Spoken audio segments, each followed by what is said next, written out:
মুখ্যমন্ত্ৰীৰ পদমৰ্যাদা তেওঁ লাঘৱ কৰি আছে এনেকুৱা চুপতি মৰা কথা কৈ কিবা থাকিলে সেইখিনি কথা কেন্দ্ৰীয় গৃহ মন্ত্ৰণালয় আৰু এক্সটাৰ্নেল এফেয়াৰ্ছ মিনিষ্ট্ৰীক দেখাব লাগে কাৰণ এমপি এজন এনেকৈ গ'ল নিশ্চিতভাৱে নাযায় হয় কাৰোবাৰ ইনভাইটেশ্যনত গৈছে আৰু ইনভাইটেশ্যনটো এতিয়াতো ইউনাইটেড নেশ্যনছতো চব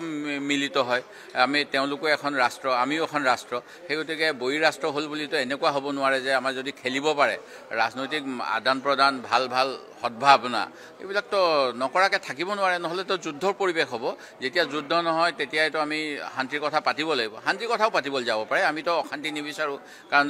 কি হৈছিল আপোনালোকে জানে যেতিয়া যুদ্ধ হৈছিল তেতিয়াতো কফিন কেলেংকাৰী কৰিছিল ন বিজেপিয়ে জৰ্জ ফাৰ্ণাণ্ডেজ থাকোঁতে সেই গতিকে এনেকুৱা কেলেংকাৰী ৰোধ কৰিবলৈতো আমাক শান্তি লাগে এতিয়া যিবিলাক আমেৰিকাৰ পৰা F-35 কিনিব বিচাৰিছে কাৰ বিৰুদ্ধে লগাব শত্ৰু ৰাষ্ট্ৰৰ বিৰুদ্ধে কিন্তু সেইকেইখন চলিবনে নাই সেইকেইখনতো এলন মাস্কে দুবন্ত বুলি কৈছিলে সেই গতিকে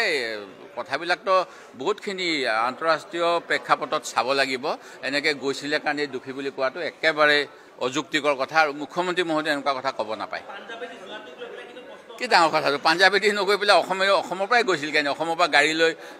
কলিকতা বিহাৰ তাৰপিছত পাঞ্জাৱ পোৱাৰ আগে চণ্ডীগড় হাৰিয়ানা তেনেকৈ যাব পাৰে য'ত য'ত বৰ্ডাৰ আছে সেইফালে যাব য'ত যাব লাগে য'ত আৰু জংঘলেদিতো যোৱা নাই যিবিলাক ভাৰতৰ গুজৰাটৰ মানুহবিলাকে যেনেকৈ ডংকি ৰোড লৈ আছে তেনেকৈতো যোৱা নাই এটা ৱাঘা বৰ্ডাৰ আছে তাত যোৱা ৰাস্তা আছে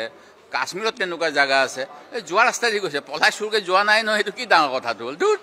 মুখ্যমন্ত্ৰীৰ পদমৰ্যাদা তেওঁ লাঘৱ কৰি আছে এনেকুৱা চুপতি মৰা কথা কৈ কিবা থাকিলে সেইখিনি কথা কেন্দ্ৰীয় গৃহ মন্ত্ৰণালয় আৰু এক্সটাৰ্নেল এফেয়াৰ্ছ মিনিষ্ট্ৰীক দেখাব লাগে কাৰণ এমপি এজন এনেকৈ গ'ল নিশ্চিতভাৱে নাযায় হয় কাৰোবাৰ ইনভাইটেশ্যনত গৈছে আৰু ইনভাইটেশ্যনটো এতিয়াতো ইউনাইটেড নেশ্যনছতো চব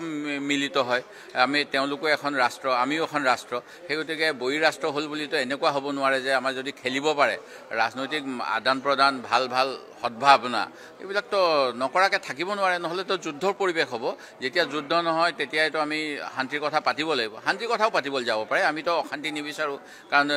কি হৈছিল আপোনালোকে জানে যেতিয়া যুদ্ধ হৈছিল তেতিয়াতো কফিন কেলেংকাৰী কৰিছিল ন বিজেপিয়ে জৰ্জ ফাৰ্ণাণ্ডেজ থাকোঁতে সেই গতিকে এনেকুৱা কেলেংকাৰী ৰোধ কৰিবলৈতো আমাক শান্তি লাগে এতিয়া যিবিলাক আমেৰিকাৰ পৰা F-35 কিনিব বিচাৰিছে কাৰ বিৰুদ্ধে লগাব শত্ৰু ৰাষ্ট্ৰৰ বিৰুদ্ধে কিন্তু সেইকেইখন চলিবনে নাই সেইকেইখনতো এলন মাস্কে দুবন্ত বুলি কৈছিলে সেই গতিকে কথাবিলাকতো বহুতখিনি আন্তঃৰাষ্ট্ৰীয় প্ৰেক্ষাপটত চাব লাগিব এনেকৈ গৈছিলে কাৰণে দুখী বুলি কোৱাটো একেবাৰে অযুক্তিকৰ কথা আৰু মুখ্যমন্ত্ৰী মহোদয়ে এনেকুৱা কথা ক'ব নাপায় কি ডাঙৰ কথাটো পাঞ্জাৱেদি নগৈ পেলাই অসমৰ পৰাই গৈছিল কাৰণে অসমৰ পৰা গাড়ী লৈ কলিকতা বিহাৰ তাৰপিছত পাঞ্জাৱ পোৱাৰ আগে চণ্ডীগড়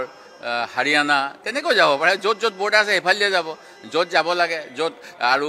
জংঘলেদিতো যোৱা নাই যিবিলাক ভাৰতৰ গুজৰাটৰ মানুহবিলাকে যেনেকৈ ডংকি ৰোড লৈ আছে তেনেকৈতো যোৱা নাই এটা ৱাঘা বৰ্ডাৰ আছে তাত যোৱা ৰাস্তা আছে কাশ্মীৰত তেনেকুৱা জেগা আছে এই যোৱা ৰাস্তা দি গৈছে পলাই চুৰকৈ যোৱা নাই নহয় সেইটো কি ডাঙৰ কথাটো হ'ল দুট